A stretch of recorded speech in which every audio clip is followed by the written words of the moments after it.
बहुत समय पहले कपिलवस्तु की धरती पर एक युवा रहता था जिसका नाम आनंद था। उसका स्वभाव तेज था, मन चंचल था और उसे छोटी छोटी बातों पर क्रोध आ जाता था। गांव के लोग उसे पसंद तो करते थे पर उससे थोड़ा डरते भी थे क्योंकि वो बात बात पर बहस करने लगता था। आनंद को लगता था कि दुनिया उसके विरुद्ध है। खेत में फसल कम हो जाए तो वो मौसम को दोष देता, मित्र कुछ कह दे तो उसे अपमान समझता और परिवार सलाह दे तो उसे ताना मान लेता। धीरे धीरे उसके आसपास विरोधियों की संख्या बढ़ने लगी। जो लोग कभी उसके मित्र थे वे भी उससे दूरी बनाने लगे। एक दिन गांव में समाचार फैला कि श्रावस्ती के निकट जेतवन विहार में भगवान बुद्ध ठहरे हैं। लोग उनके दर्शन और उपदेश सुनने के लिए जा रहे थे। आनंद की माता ने उससे कहा, बेटा तुम भी जाओ, शायद तुम्हारे मन को शांति मिले। पहले तो आनंद ने मना किया पर भीतर कहीं एक थकान थी, हर समय लड़ते रहने की थकान। अंततः वो चल पड़ा। जब वो जेतवन पहुंचा तो उसने देखा कि वृक्षों की छाया में भिक्षु शांत भाव से बैठे हैं।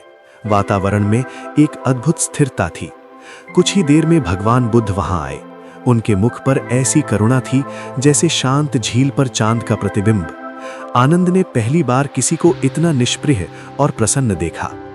उपदेश आरंभ हुआ। बुद्ध ने कहा, मनुष्य का सबसे बड़ा शत्रु बाहर नहीं, भीतर है। जो अपने मन को जीत लेता है उसके लिए संसार में कोई विरोधी नहीं रहता। यदि तुम हर हाल में प्रसन्न रहना सीख लो तो तुम्हारे शत्रु स्वयं दूर हो जाएंगे। ये शब्द आनंद के हृदय में उतर गए। उसे लगा जैसे ये वचन उसी के लिए है। उपदेश के बाद वो आगे बढ़ा और प्रणाम करके बोला, भगवान मैं बहुत दुखी हूँ। मुझे लगता है सब मेरे विरोधी हैं, मैं क्या करूँ? बुद्ध ने शांत स्वर में पूछा, जब कोई तुम्हें अपशब्द कहता है तो क्या तुम उसे स्वीकार कर लेते हो? आनंद ने कहा, हाँ मैं क्रोधित हो जाता हूँ। बुद्ध मुस्कुराए, यदि कोई तुम्हें उपहार दे और तुम उसे स्वीकार ना करो तो वो किसके पास रहेगा? आनंद ने उत्तर दिया, देने वाले के पास। उसी प्रकार बुद्ध बोले, यदि कोई तुम्हें क्रोध दे और तुम उसे स्वीकार ना करो तो वो उसी के पास रहेगा। तुम अपने भीतर प्रसन्नता को साधो, तब किसी के शब्द तुम्हें विचलित नहीं कर पाएंगे। आनंद ने पूछा, लेकिन भगवान प्रसन्न कैसे रहा जाए जब परिस्थितियां विपरीत हों? बुद्ध ने कहा, जीवन अनित्य है, सुख और दुख दोनों आते जाते हैं। जो अनित्य को समझ लेता है वो किसी भी स्थिति में स्थिर रहता है। जैसे कमल कीचड़ में खिलता है पर कीचड़ से लिप्त नहीं होता, वैसे ही तुम संसार में रहो पर उसके द्वेष से अछूते रहो। इन वचनों ने आनंद को झकझोर दिया। उसने वहीं ठान लिया कि वो अपने मन को साधेगा। वो कुछ दिन वहीं रहा, ध्यान सीखा, श्वास पर ध्यान केंद्रित करना सीखा। धीरे धीरे उसे अनुभव हुआ कि उसका क्रोध पहले जैसा तीव्र नहीं रहा। गांव लौटकर उसने अपने व्यवहार में परिवर्तन किया। पहले जहां वो तीखे शब्द बोलता था अब वहां मुस्कान रखता। कोई आलोचना करता तो वो शांत रहता। लोगों को आश्चर्य हुआ, जो व्यक्ति पहले तर्क में आगे रहता था अब वो मौन में शक्तिशाली हो गया था। एक दिन उसका पड़ोसी जो उससे पुरानी दुश्मनी रखता था उसके खेत में आकर बोला, तुम्हारी फसल तो इस बार भी खराब होगी। पहले का आनंद होता तो तुरंत झगड़ा करता, पर अब उसने मुस्कुरा कर कहा, यदि खराब होगी तो उससे सीखूंगा, यदि अच्छी होगी तो आभार मानूंगा। पड़ोसी को कोई उत्तर न मिला। उसका क्रोध जैसे हवा में खो गया। धीरे धीरे उसने भी अपने व्यवहार में नरमी लाई। समय बीतता गया। आनंद अब केवल एक व्यक्ति नहीं रहा था, वो एक विचार बन चुका था। उसके जीवन की सरलता और प्रसन्नता ने आसपास के गांवों तक प्रभाव डाला। लोग उसे आनंद भिक्षु कहने लगे। यद्यपि वो गृहस्थ ही था, उसका घर अब विवादों का स्थान नहीं, समाधान का स्थान बन गया था। एक दिन पड़ोसी गांव से कुछ लोग उसके पास आए। वहां दो भाइयों के बीच जमीन को लेकर बड़ा झगड़ा चल रहा था। दोनों एक दूसरे को नीचा दिखाने पर उतारू थे। उन्होंने आनंद से कहा, तुम हमारे विवाद का निर्णय करो। आनंद ने उन्हें ध्यान से देखा। उसे अपने पुराने दिन याद आ गए जब वो भी हर बात में स्वयं को सही साबित करने में लगा रहता था। उसने शांत स्वर में कहा, निर्णय मैं नहीं दूंगा, निर्णय तुम्हारा अपना मन देगा। पहले तुम दोनों मेरे साथ कुछ समय बैठो। वो दोनों हैरान हुए पर मान गए। आनंद उन्हें नदी किनारे ले गया। वहां वृक्षों की छाया में तीनों चुपचाप बैठ गए। कुछ देर बाद आनंद ने कहा, आंखें बंद करो और अपनी श्वास को महसूस करो। दोनों भाई पहले तो असहज हुए पर धीरे धीरे उनका मन शांत होने लगा। कुछ देर बाद आनंद ने पूछा, जब तुम क्रोधित होते हो तो क्या तुम्हारा मन हल्का होता है या भारी? बड़े भाई ने धीरे से कहा, भारी। छोटे भाई ने भी सिर झुका लिया। आनंद बोला, तुम भूमि के लिए लड़ रहे हो, पर असली बोझ तुम्हारे भीतर है। यदि तुम उस बोझ को छोड़ दो तो भूमि का प्रश्न छोटा हो जाएगा। हर हाल में प्रसन्न रहना सीखो। जो तुम्हारे हिस्से में है वो तुम्हें मिलेगा, जो नहीं है उसके लिए द्वेष क्यों? उनकी आंखों में नमी आ गई। कई वर्षों की कटुता उस मौन में पिघलने लगी। अंततः दोनों ने आपस में समझौता कर लिया। गांव में यह समाचार फैल गया कि आनंद ने बिना किसी कठोर शब्द के बड़ा झगड़ा सुलझा दिया। समय के साथ आनंद के भीतर और गहराई आई। वो अक्सर लोगों को भगवान बुद्ध के वचनों का स्मरण कराता। एक दिन उसने सोचा कि वो फिर से श्रावस्ती जाकर भगवान बुद्ध का दर्शन करे। जब वो जेतवन पहुंचा तब भगवान बुद्ध वृद्ध हो चुके थे। उनके चारों ओर शिष्यों की भीड़ थी। आनंद ने उनके चरणों में सिर रखा। बुद्ध ने उसे पहचान लिया। तुम्हारी आंखों में अब स्थिरता है, उन्होंने कहा। आनंद ने विनम्रता से उत्तर दिया, भगवान, ये आपकी कृपा है, पर कभी कभी जीवन में ऐसी घटनाएं आती हैं जब मन डगमगाने लगता है। बुद्ध ने कहा, अनित्य को स्मरण करो। जो उत्पन्न हुआ है वो नष्ट होगा। यदि तुम्हारा मन किसी घटना से हिलता है तो उसे देखने का अभ्यास करो, उससे जुड़ो मत। जैसे आकाश में बादल आते हैं और चले जाते हैं, वैसे ही भावनाएं आती जाती हैं। उसी समय एक व्यक्ति वहां आया जो बुद्ध के विरोध में था। वो ऊंची आवाज में कटु शब्द कहने लगा। सभा में सन्नाटा छा गया, पर बुद्ध का चेहरा शांत रहा। वे केवल उसे सुनते रहे। जब वो व्यक्ति थक गया तो बुद्ध ने पूछा, यदि कोई अतिथि तुम्हारे घर आए और तुम उसे भोजन दो पर वो ना खाए तो वो भोजन किसका रहेगा? वो चकित रह गया। उसने कहा, मेरा। बुद्ध ने कहा, उसी प्रकार मैं तुम्हारे अपशब्द स्वीकार नहीं करता, वे तुम्हारे पास ही रहेंगे। वो व्यक्ति लज्जित होकर चला गया। ये दृश्य आनंद के हृदय में अंकित हो गया। उसने समझा कि सच्ची शक्ति प्रतिक्रिया में नहीं, संयम में है। उसने निश्चय किया कि वो इस शिक्षा को अपने जीवन में और गहराई से उतारेगा। गांव लौटकर उसने एक नई परंपरा शुरू की। हर पूर्णिमा को वो लोगों को एकत्र करता और सब मिलकर मौन ध्यान करते। पहले लोग हंसते थे, पर धीरे धीरे उन्हें भी अनुभव हुआ कि मन की शांति कितनी मूल्यवान है। एक वर्ष भयंकर सूखा पड़ा। खेत सूख गए, पशु मरने लगे। लोगों के मन में भय और निराशा फैल गई। कुछ ने देवताओं को दोष दिया, कुछ ने एक दूसरे को। पुराने झगड़े फिर से उठाने लगे। आनंद ने सबको एकत्र कर कहा, संकट में ही हमारी साधना की परीक्षा होती है। यदि हम दुख में भी प्रसन्न रहना सीख लें तो संकट हमें तोड़ नहीं सकता। उसने सबको मिलकर कुएं गहरे करने, जल संचय करने और अन्न बांटने की सलाह दी। उसने कहा, यदि हम एक दूसरे के विरोधी बनेंगे तो भूख और बढ़ेगी। यदि हम सहयोग करेंगे तो दुख हल्का होगा।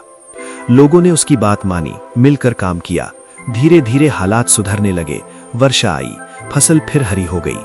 अब गांव के लोग कहते, पहले हम सोचते थे कि सुख बाहर है, अब समझते हैं कि सुख भीतर है। वर्षों बाद जब भगवान बुद्ध के महापरिनिर्वाण का समाचार आया तो आनंद की आंखों में आंसू आ गए, पर उसके मन में शांति थी। उसे स्मरण था, जो उत्पन्न हुआ है वो नष्ट होगा। उसने गांव के लोगों को एकत्र कर कहा, हमारे गुरु का शरीर चला गया, पर उनका मार्ग हमारे भीतर है। उस दिन से आनंद और अधिक समर्पित हो गया। वो जहां भी जाता लोगों को यही सिखाता, विरोधियों से लड़कर नहीं, स्वयं को जीतकर शांति मिलती है। हर हाल में प्रसन्न रहो, क्योंकि जीवन क्षण भंगुर है। जब वो बहुत वृद्ध हुआ तब एक बालक ने उससे पूछा, दादा, क्या तुम्हें कभी क्रोध नहीं आता? आनंद मुस्कुराया, आता है बेटा, पर अब मैं उसे पहचान लेता हूँ। जैसे ही वो आता है मैं उसे मित्र की तरह देखता हूँ, शत्रु की तरह नहीं। तब वो स्वयं शांत हो जाता है। उसके अंतिम दिनों में भी उसके चेहरे पर वही सहज मुस्कान थी। उसने अपने शिष्यों से कहा, स्मरण रखना, प्रसन्नता कोई परिस्थिति नहीं, दृष्टि है। यदि दृष्टि बदल जाए तो संसार बदल जाता है। और एक शांत संध्या को, जब आकाश में चंद्रमा उदित हो रहा था, आनंद ने गहरी श्वास ली और शांत हो गया। गांव में शोक था, पर साथ ही एक गहरी कृतज्ञता भी थी, क्योंकि उसने उन्हें सिखाया था कि जीवन का सच्चा मार्ग बाहरी विजय में नहीं, भीतरी प्रसन्नता में है। और इस प्रकार वो संदेश अमर हो गया। हर हाल में प्रसन्न रहना सीखो, विरोधी अपने आप दूर हो जाएंगे। जब वो जेतवन पहुंचा तो सांझ ढल रही थी। वृक्षों के पत्तों से छनकर आ रही सुनहरी रोशनी भूमि पर ऐसे बिखर रही थी मानो प्रकृति स्वयं ध्यान में लीन हो। वातावरण में गहरी शांति थी। भिक्षु क्रमबद्ध चल रहे थे, कुछ जल भर रहे थे, कुछ मौन साधना में बैठे थे। वहां कोई हड़बड़ी नहीं थी, कोई ऊंची आवाज नहीं थी। आनंद ने ऐसा दृश्य पहले कभी नहीं देखा था। उसके भीतर हलचल थी, पर बाहर का मौन उसे धीरे धीरे स्पर्श कर रहा था। वो सभा के निकट बैठ गया, जहां भगवान बुद्ध कुछ ही क्षणों में आने वाले थे। उनका मन प्रश्नों से भरा था। क्या सच में शांति संभव है? क्या कोई व्यक्ति हर परिस्थिति में प्रसन्न रह सकता है? कुछ ही देर में भगवान बुद्ध वहां आए। उनका व्यक्तित्व तेजस्वी था, पर वो तेज आंखों को चुभता नहीं था, बल्कि ठंडी चांदनी की तरह शीतल था। आनंद ने उनके चरणों में झुककर प्रणाम किया और पीछे बैठ गया। बुद्ध ने प्रारंभ करना शुरू किया। मनुष्य संसार को बदलने का प्रयास करता है, पर अपने मन को बदलने का साहस नहीं करता। जब तक मन अशांत है, तब तक हर दिशा में विरोधी दिखाई देंगे। जब मन शांत हो जाता है, तो विरोधी भी शिक्षक बन जाते हैं। आनंद को लगा जैसे उसके मन की गांठों पर कोई धीरे धीरे हाथ रख रहा है। उपदेश के बाद वो आगे आया और बोला, भगवन, मुझे हर ओर विरोध ही दिखाई देता है, मैं क्या करूं? बुद्ध ने उसकी ओर करुणा से देखा। तुम्हें विरोध इसलिए दिखता है क्योंकि तुम। समय की धारा शांत नदी की तरह बहती रही। आनंद का जीवन अब एक स्थिर दीपक की भांति था, जो आंधियों में भी नहीं डगमगाता था। पर जीवन केवल शांत दिनों का नाम नहीं है। एक दिन उसकी अपनी परीक्षा आने वाली थी। आनंद का एकमात्र पुत्र नंद जवान हो चुका था। वो तेजस्वी और परिश्रमी था, पर उसके भीतर वही अधीरता थी जो कभी आनंद में थी। एक दिन व्यापार के सिलसिले में वो दूर नगर गया। वहां कुछ लोगों ने उसे धोखा दे दिया। धन चला गया, साथियों ने साथ छोड़ दिया और अपमान का बोझ लेकर वो घर लौटा। नंद का चेहरा क्रोध से लाल था। उसने आते ही कहा, पिताजी, आपने मुझे हमेशा शांत रहना सिखाया, पर दुनिया शांत लोगों को कमजोर समझती है। अब मैं भी कठोर बनूंगा। आनंद ने उसे ध्यान से देखा। उसे अपना अतीत दिखाई दिया। वो जानता था कि केवल उपदेश देने से बात नहीं बनेगी। उसने नंद से कहा, कल मेरे साथ नदी किनारे चलना। अगली सुबह दोनों नदी के पास पहुंचे। आनंद ने एक लाठी उठाई और पानी पर जोर से मारा। लहरें उठीं, पानी बिखर गया। फिर उसने कुछ देर प्रतीक्षा की। पानी पुनः शांत हो गया। देखो, आनंद बोला, यदि पानी हर चोट का प्रतिशोध लेता तो वो कभी शांत नहीं होता। उसकी प्रकृति बहना है, स्थिर होना है। यदि तुम अपनी प्रकृति खो दोगे तो दूसरों का व्यवहार तुम्हें नियंत्रित करेगा। नंद चुप रहा, पर उसका क्रोध पूरी तरह शांत नहीं हुआ। कुछ दिनों बाद वही व्यापारी जिन्होंने नंद को धोखा दिया था, किसी कारणवश गांव में आए। उन्हें सहायता की आवश्यकता थी। उनका रथ टूट गया था और वे संकट में थे। नंद के भीतर प्रतिशोध की आग भड़क उठी। उसने कहा, यह अवसर है, इन्हें छोड़ दो जैसे इन्होंने मुझे छोड़ा। आनंद ने शांत स्वर में कहा, यदि हम वही करें जो उन्होंने किया, तो हम में और उनमें क्या अंतर रहेगा? प्रतिशोध से क्षणिक संतोष मिल सकता है, पर स्थायी शांति नहीं। आनंद स्वयं उन व्यापारियों के पास गया, उनकी सहायता की, रथ ठीक करवाया और उन्हें भोजन कराया। वे लज्जित थे। जाते समय उन्होंने नंद से क्षमा मांगी और उसका धन लौटाने का वचन दिया। नंद ने पिता से पूछा, आपको क्रोध नहीं आया? आनंद मुस्कुराया, आया था, पर मैंने उसे पहचाना और जाने दिया। क्रोध को पकड़ना ऐसा है जैसे अंगार पकड़ना, जलते हम हैं। धीरे धीरे नंद ने भी समझना शुरू किया। उसने अनुभव किया कि क्षमा में शक्ति है। वर्षों बाद गांव में महामारी फैली। कई लोग बीमार पड़ गए। भय ने फिर से लोगों को बांट दिया। कुछ ने बीमारों को अलग कर दिया, कुछ ने अपने घरों के दरवाजे बंद कर लिए। आनंद ने कहा, भय हमें विभाजित करता है, करुणा हमें जोड़ती है। वो स्वयं बीमारों की सेवा में लग गया। नंद भी उसके साथ था। कई बार जोखिम था, पर आनंद के चेहरे पर वही स्थिर प्रसन्नता थी। वो कहता, जीवन और मृत्यु दोनों अनित्य हैं। जब तक श्वास है, तब तक करुणा ही हमारा मार्ग है। धीरे धीरे महामारी समाप्त हुई। गांव बच गया। लोगों ने देखा कि आनंद की प्रसन्नता केवल शब्द नहीं थी, वो आचरण थी। एक दिन एक युवक जो दूर प्रदेश से आया था, आनंद से बोला, मैंने सुना है कि आप हर हाल में खुश रहते हैं। क्या आपको कभी दुख नहीं होता? आनंद ने उत्तर दिया, दुख आता है। जब प्रियजन बीमार पड़ते हैं, जब हानि होती है, तब मन में वेदना उठती है। पर मैं उस वेदना को अपना स्वामी नहीं बनने देता। मैं उसे देखता हूँ, समझता हूँ और स्वीकार करता हूँ।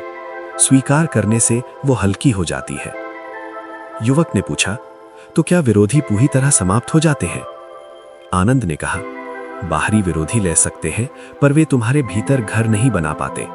जब भीतर शांति होती है तो बाहर का शोर दूर से सुनाई देता है, भीतर प्रवेश नहीं करता।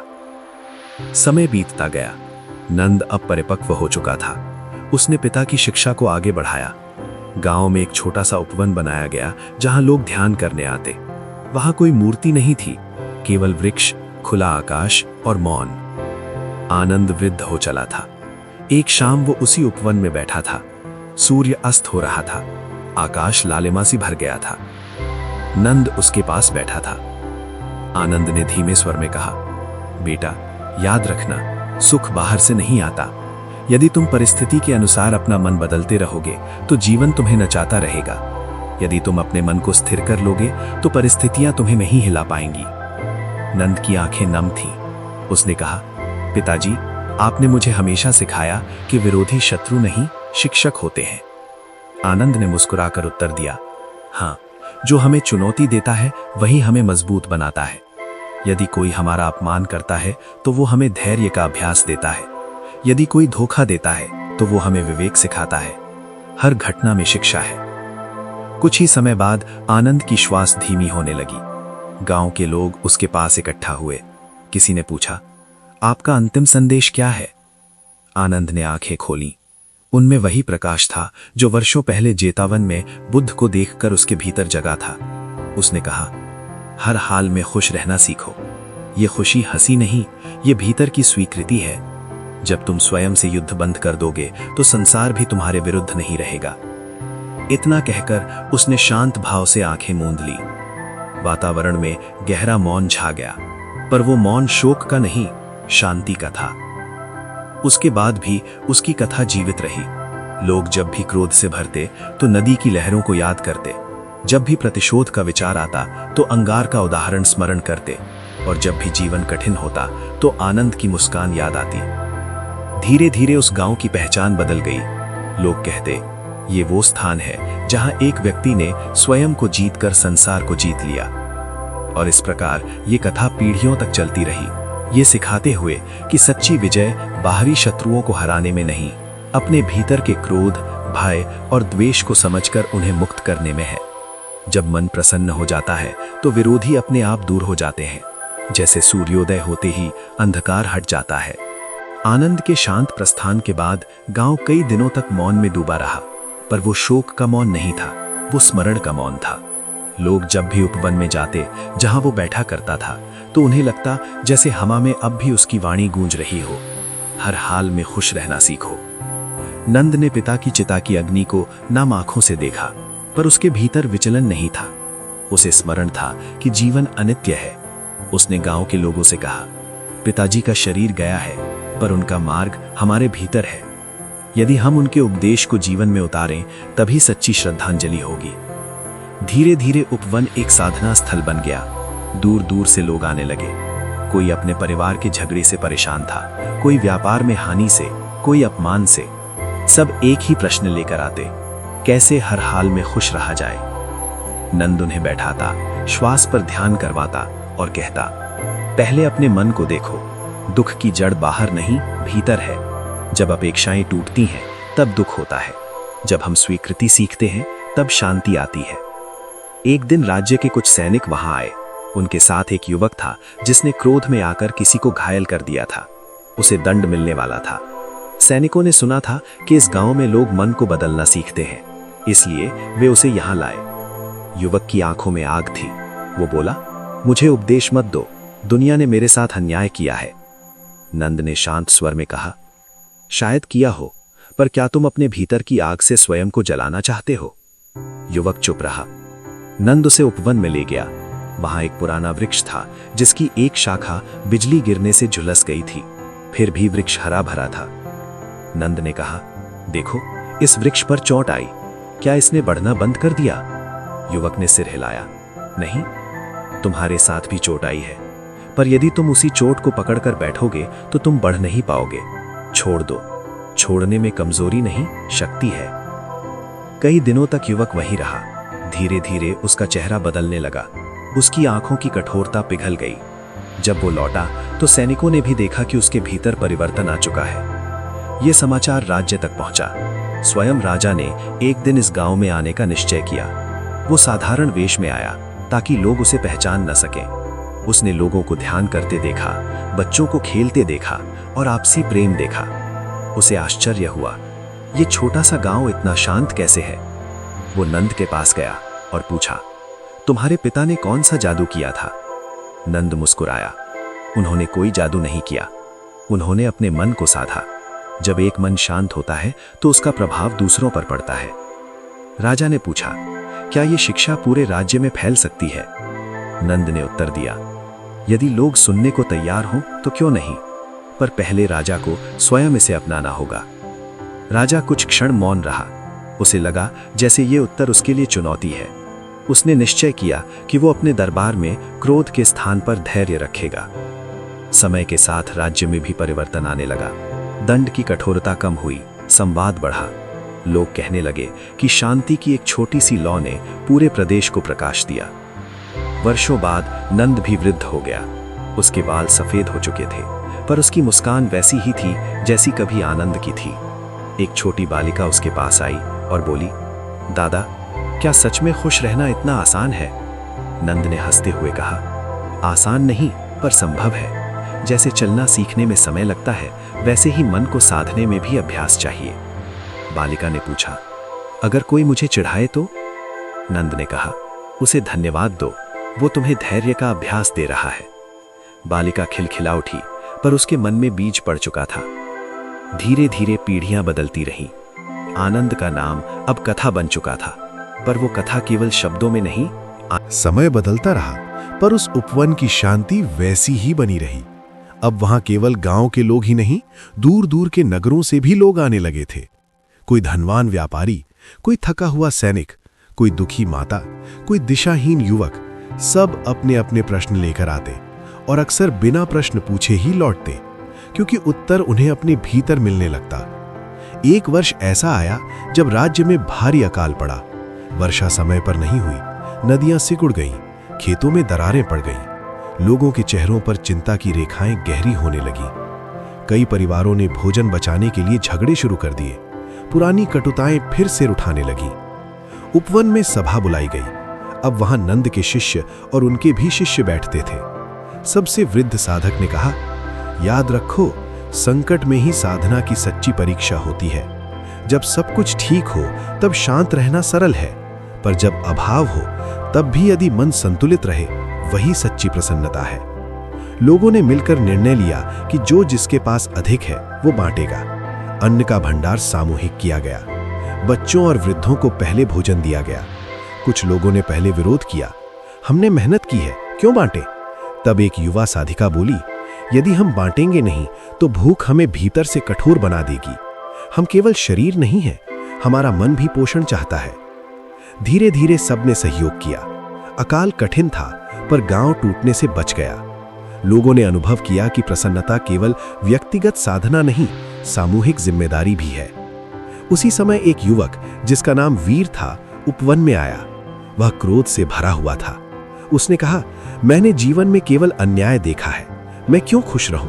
क्या खुश रहना वास्तविकता से भागना नहीं है? वृद्ध साधक ने उसे ध्यान से देखा और कहा, खुश रहना हंसते रहना नहीं है, ये वास्तविकता को देखकर भी उसके नीचे दब न जाना है।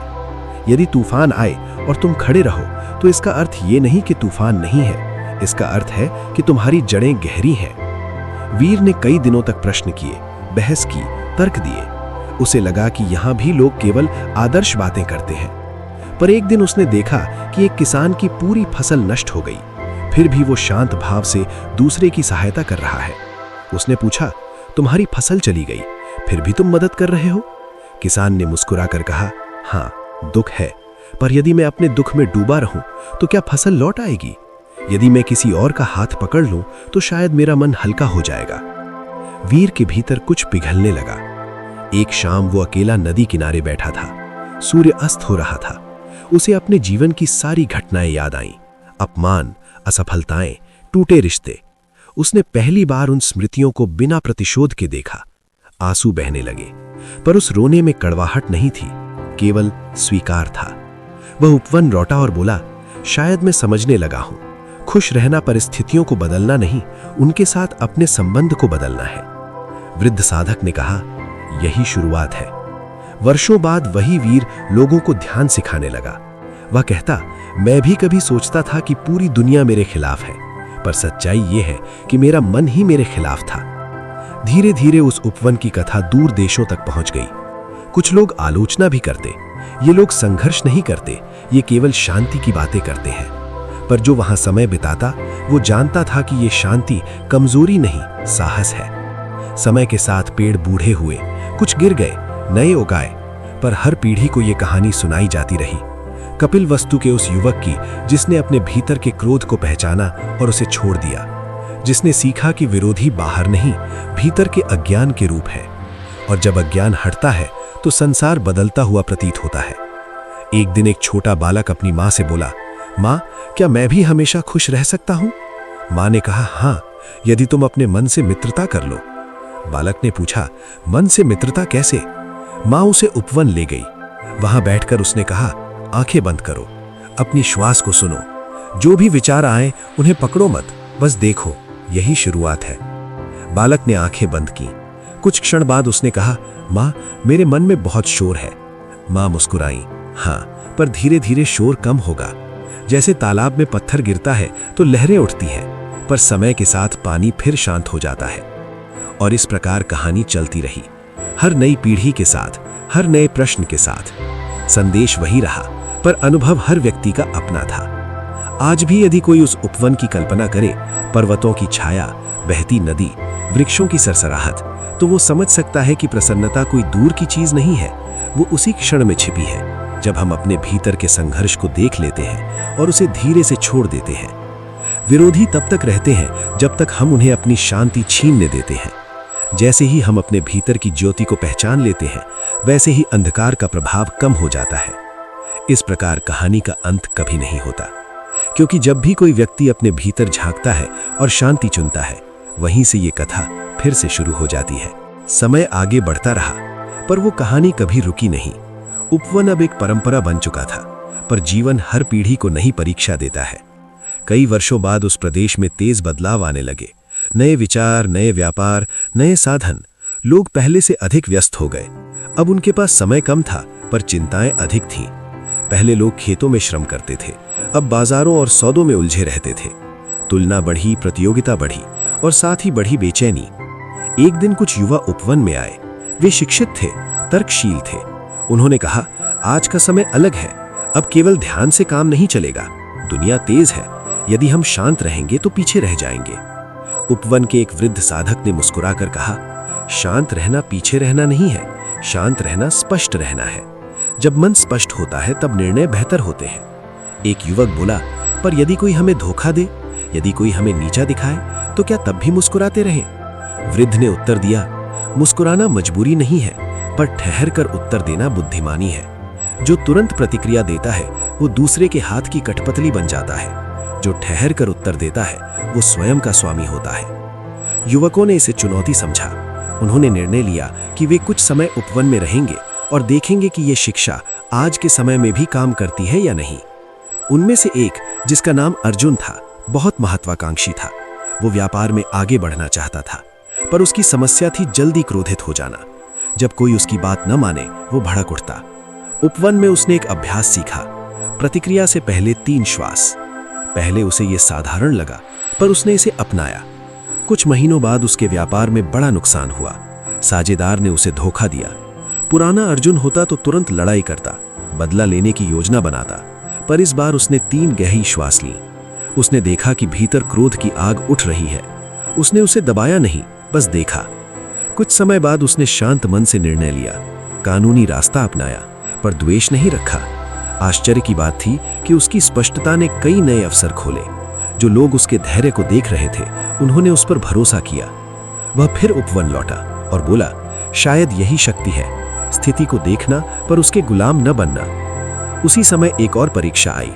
उपवन के सबसे पुराने वृक्षों में से एक तूफान में गिर गया। वो वही वृक्ष था जिसके नीचे कभी आनंद बैठता था। लोग दुखी हुए। कुछ ने कहा, अब तो ये स्थान पहले जैसा नहीं रहा। एक बालक बोला, पर क्या वृक्ष की जड़ें मिट गईं? शायद उसकी बीज कहीं और उगाएंगे।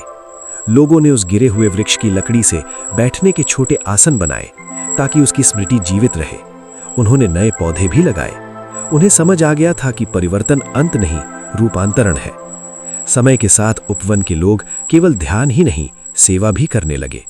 वे दूर गांवों में जाकर लोगों को सिखाते कि झगड़े को कैसे शांत करें, परिवारों में संवाद कैसे बढ़ाएं, बच्चों को क्रोध संभालना कैसे सिखाएं। एक बार दो समुदायों के बीच बड़ा संघर्ष हुआ। स्थिति हिंसा तक पहुंचने वाली थी। उपवन से कुछ साधक वहां गए। उन्होंने पक्ष नहीं लिया, केवल दोनों को सुना। पहले लोग चिल्लाते रहे, फिर धीरे धीरे जब किसी ने बिना निर्णय के उन्हें सुना तो उनके स्वर धीमे होने लगे। एक साधक ने कहा, हम सब सुख चाहते हैं, पर हम उसे पाने के लिए गलत रास्ता चुन लेते हैं। यदि हम पहले अपने मन की आग बुझाएं तो बाहर की आग भी कम होगी। कई घंटे लगे, पर अंततः संघर्ष टल गया। धीरे धीरे ये शिक्षा फैलने लगी कि शांति का अर्थ भागना नहीं, साहस से सामना करना है, पर बिना द्वेष के। वर्षों बाद जब अर्जुन स्वयं वृद्ध हुआ, उसने बच्चों को इकट्ठा किया और कहा, मैं भी कभी सोचता था कि पूरी दुनिया मेरे खिलाफ है, पर सच ये है कि मेरा मन ही मेरे खिलाफ था। जब मैंने उससे मित्रता की तो दुनिया बदलती हुई लगी। एक बच्चे ने पूछा, क्या विरोधी पूरी तरह खत्म हो जाते हैं? अर्जुन हंसा, नहीं, लोग अलग सोचेंगे, कभी विरोध भी करेंगे, पर वे तुम्हारी शांति छीन नहीं पाएंगे। जब तुम्हारा मन स्थिर होगा तो उनका विरोध केवल हवा की तरह होगा, छू कर चला जाएगा। सूर्य अस्त हो रहा था। उपवन में नए वृक्ष लहरा रहे थे। बच्चों की हंसी गूंज रही थी। कहीं दूर नदी बह रही थी, वैसी ही जैसे वर्षों पहले बहती थी। और कहानी फिर एक नई शुरुआत की ओर बढ़ गई, क्योंकि ये कथा किसी एक व्यक्ति की नहीं, हर उस व्यक्ति की है जो कभी क्रोध में डूबा है, जिसने कभी सोचा है कि सब उसके खिलाफ है, जिसने कभी हार मानने का मन बनाया है। हर पीढ़ी में एक नया आनंद जन्म लेता है। हर पीढ़ी में उसे फिर वही सीख मिलती है। दुनिया को बदलने से पहले अपने मन को देखो, प्रतिक्रिया से पहले श्वास लो, द्वेष से पहले समझ को चुनो। और जब ये सीख हृदय में उतर जाती है, तब विरोधी अपने आप दूर नहीं भागते, बल्कि उनका प्रभाव समाप्त हो जाता है। कहानी यहीं समाप्त नहीं होती, क्योंकि जब भी कोई व्यक्ति अपने भीतर झांकता है और शांति चुनता है, वहीं से ये कथा फिर से शुरू हो जाती है। समय आगे बढ़ता रहा, पर वो कहानी कभी रुकी नहीं। उपवन अब एक परंपरा बन चुका था, पर जीवन हर पीढ़ी को नई परीक्षा देता है। कई वर्षों बाद उस प्रदेश में तेज बदलाव आने लगे। नए विचार, नए व्यापार, नए साधन। लोग पहले से अधिक व्यस्त हो गए। अब उनके पास समय कम था, पर चिंताएं अधिक थीं। और अंततः एक दिन ऐसा आया जब उपवन में बैठे सबसे वृद्ध साधक ने बच्चों और युवाओं को अपने पास बुलाया। उसकी आवाज धीमी थी पर स्पष्ट थी। उसने कहा, हमने वर्षों तक ये कहानी सुनी, एक ऐसे युवक की जो सोचता था कि पूरी दुनिया उसके खिलाफ है। उसने बाहर लड़ना चाहा पर थक गया। फिर उसने अपने भीतर देखना शुरू किया, और वहीं उसे असली शत्रु मिला, क्रोध, अहंकार, भय। जब उसने उन्हें समझा, स्वीकारा और छोड़ा, तो दुनिया बदलती हुई लगी। सब मौन सुनते रहे। वृद्ध ने आगे कहा, याद रखो, जीवन तुम्हें बार बार परखेगा। कभी अपमान मिलेगा, कभी असफलता, कभी हानि, कभी बिछड़ना। तुम रोओगे भी, दुखी भी होगे, पर उसी क्षण तुम्हारे पास एक विकल्प होगा। क्या तुम इस पीड़ा को अपने हृदय में विष बनाकर रखोगे या उसे समझकर मुक्त कर दोगे? हवा हल्की चल रही थी। वृक्षों की पत्तियां सरसराईं, जैसे प्रकृति भी सुन रही हो। हर हाल में खुश रहना, उसने कहा। इसका अर्थ ये नहीं कि दुख नहीं होगा। इसका अर्थ यह है कि दुख तुम्हारी जड़ें नहीं काट पाएगा। खुश रहना एक निर्णय है, हर सुबह का, हर परिस्थिति का। यह निर्णय है कि मैं प्रतिक्रिया से पहले ठहरूंगा, मैं क्रोध से पहले श्वास लूंगा, मैं द्वेष से पहले करुणा को चुनूंगा। एक छोटा बालक बोला, यदि मैं भूल जाऊं तो? वृद्ध मुस्कुराया, तो फिर से शुरू करना। शांति कोई मंजिल नहीं, अभ्यास है। सूर्य धीरे धीरे अस्त होने लगा। आकाश सुनहरा हो गया। उपवन में बैठे सभी लोगों ने आंखें बंद की। कुछ क्षणों का मौन था, गहरा, स्थिर, जीवंत। उस मौन में मानो आनंद की मुस्कान फिर से उभरी। वो युवक जिसने कभी संसार को अपना शत्रु समझा था, आज उसी संसार को अपना परिवार मानने की सीख दे गया था। और यही इस कथा का अंतिम सत्य है। विरोधी बाहर नहीं रहते, वे भीतर के अंधकार से जन्म लेते हैं। जब भीतर दीपक जलता है तो अंधकार अपने आप मिट जाता है। जब मन मित्र बन जाता है तो संसार शत्रु नहीं रहता। हर हाल में खुश रहना सीखो, क्योंकि सच्ची जीत दूसरों को हराने में नहीं, स्वयं को समझने और स्वीकारने में है। और जब ये समझ हृदय में उतर जाती है, तब जीवन संघर्ष नहीं, साधना बन जाता है। यही अंत है और यही हर नई शुरुआत भी।